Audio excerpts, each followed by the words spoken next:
to make your BB gun strong. Obviously, this is my BB gun. All the materials you need is a sock. And you roll up the sock like this. And then you put it in the bottom of your gun like this. But first you take the clip out. Obviously, I did. And then you just stick it up in there.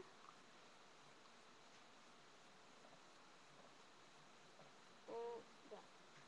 And when you're done, it should look like that.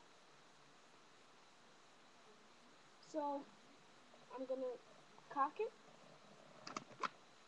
and shoot it. So, see how it sounds? Now, all you need to do is shoot it again. You see how it sounded? It sounded a little bit different, like less. Now when you put a BB in there, it will shoot stronger.